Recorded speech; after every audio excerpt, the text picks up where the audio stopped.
This is a really weird argument. As I just said, Witzke and Doyle are conservatives because of the bigotry. A political war fought without social authoritarianism as its aim wouldn't be worth fighting to them. You can say as many times as you want that appealing to gay people would get Republicans more votes, but that would mean appealing to gay people, something they do not want to do. You know, are we going to be... Does he miss the whole point of this fucking debate? It kind of seems like he does. It does. It does. He doesn't understand what they're debating. It's so crazy. It's so crazy. Joel, listen to me, Joel. Okay? Listen. Listen. I know. First Listen of all, close. shave. Okay. Secondly, after you shave, okay, listen. Okay. Blair's goal is not to convince Lauren and John Doyle of fucking anything.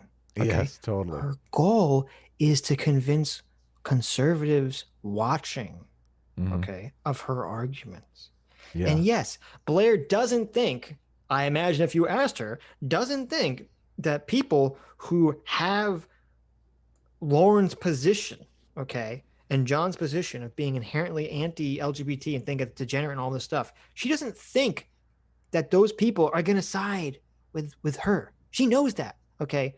What she's appealing to is the people in the center, okay, who maybe say, I don't have a problem with LGBT people.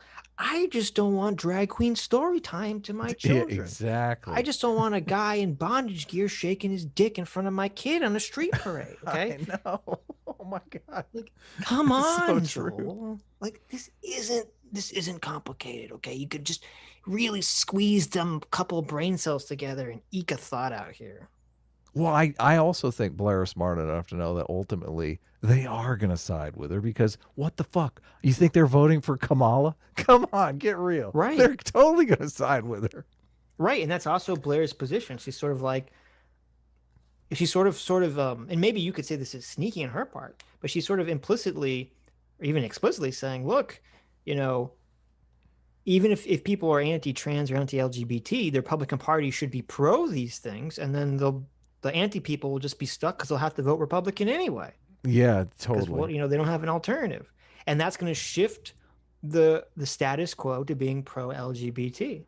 You know, Joel probably complains about this on the progressive side. Like, why isn't the Democratic Party more progressive? But they're like, Joel, you'll vote for us anyway. We know you're totally alt-left, crazy communist, right? But you're going to vote for us anyway. So we can jog a little bit to the center without losing Big Joel's vote. Right, exactly. But he's just, since he's looking at this through the lens of all bad faith and the fact that Blair is anti-trans, he can't see what's happening before his eyes. Totally. And it worked. You check out the comments and it totally worked. 100%. I mean, this debate and conversation made all anti-trans and anti-LGBT people look awful. Totally. Yeah. Made them look totally awful. Yeah. Contrast for 5 Aussie bucks says, small announcement, I'll most likely be a dad within 12 hours. What? Keep the stream going, guys, so my son can be born to the sound of CRT arguments.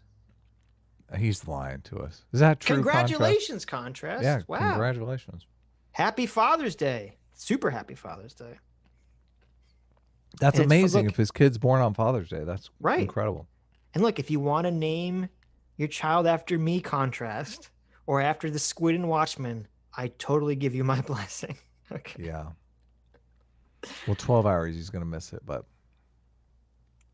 Well, he's in Australia. He might have already missed it. So. That's true.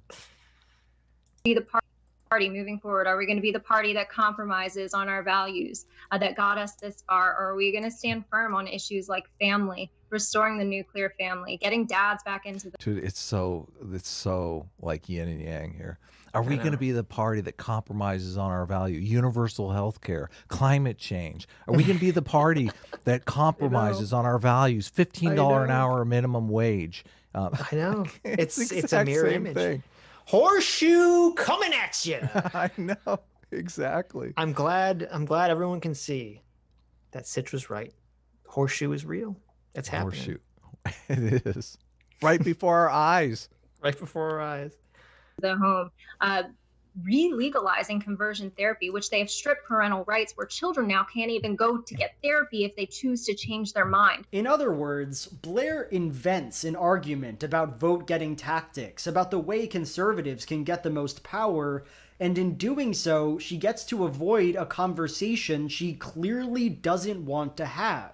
A conversation about if conservatism, at least John Doyle and Lauren Witzke's conservatism, is good. In this debate, then... That's not what I know. the conversation is about, Joel.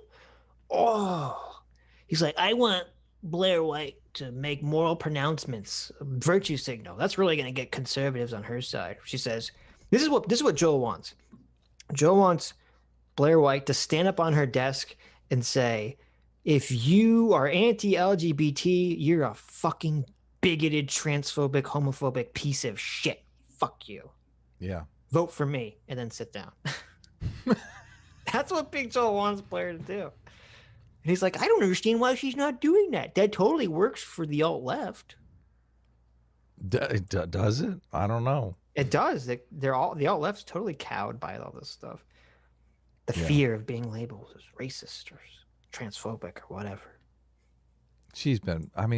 They're not afraid to label her transphobic. I'm certain of it. They don't care. They're like, she's still voting with us. Who cares? We can see a surface-level tension between Blair White and Lauren Witzke betrays a much more real and meaningful sense of consensus. Lauren...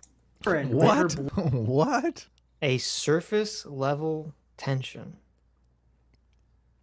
Do you think calling someone a degenerate is a surface-level tension? Yeah, no doubt. So the surface level, he's interpreting that as they agree. Like, right. They hate each other's guts. Can't you tell they agree? Right. This is bizarre. Big Joel, you've lost the plot on this one. He's so lost on this.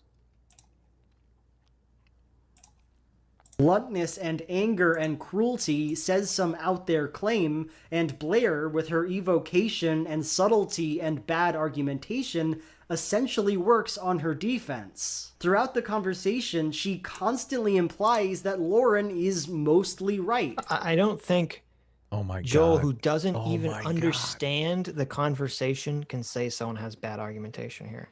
Yeah.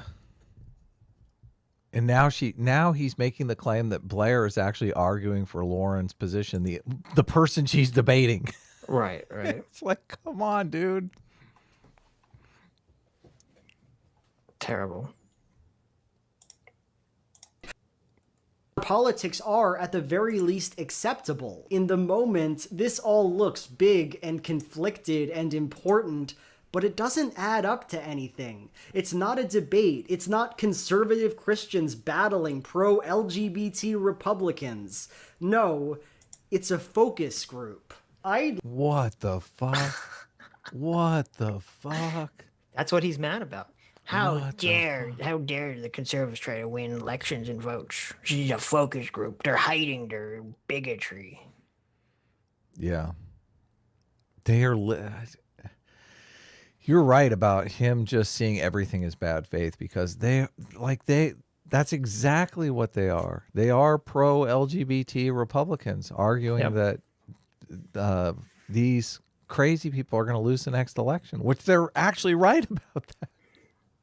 Let me read some top comments from this video. Not from Joel's video, from the original debate. Lauren lost all credibility when she started getting personal nasty. Lauren should really stop calling herself a Christian. She wields a religion like a cudgel. Lauren is generally one of the nastiest human beings I've ever seen speak on the internet. Oh my God. Lauren represents the literal worst of the Republican Party. This Lauren chick is like a caricature of what the left thinks a Republican is. Oh my God. Yes. Yes. Lauren is what makes it difficult for people to tolerate Christians, literally embodying every stereotype. My God, if Big Joel just read some of they've pretty much nailed his video here. Here's one relating exactly to what Joel was talking about. Blair literally told Lauren that she agreed with some of the things that Lauren did, but Lauren's response was, trans people are pedos. Lauren annoyed the shit out of me. Yeah, there you go. Lauren preaches about freedom and censorship, opens with trans people should not be allowed a platform. Pick one, Lauren, because you can't have your cake and eat it too. Hell yeah, she's anti-free speech. Like, this is all the comments here. I don't see any of them pro Lauren, at least that are top rated. Like, this is crazy. Mm-hmm. Funny that Lauren says people like Blair add nothing to the party when people like Lauren actively push them away. Yep. Yeah. Yep. No, it's The numbers say it all. You were saying 55% of the Republican Party. So let's change the whole platform and cater to the 45% of the Republican Party. right. I mean, and I would argue, I mean, people are not like Carlin said, like, I'm not voting. Like, if that's a platform, I'm not voting. They're going to lose massive amounts of votes. What are you talking about? Think about it. Think of how idiotic Joel's argument is. Okay. Blair, why would Blair sit there and make a moral prescriptive argument about LGBT people when the people who already feel that way already side with Blair in the first place? Totally. She doesn't have to. Then you're not making a persuasive argument. Then you're just fucking virtue signaling to the people that already agree with you, Joel, which I know you alt-lefters love to do. That's their full-time job. Are you kidding me? Yeah. Jerking off people who already agree with them. Yep. What a fucking life. Look, Joel.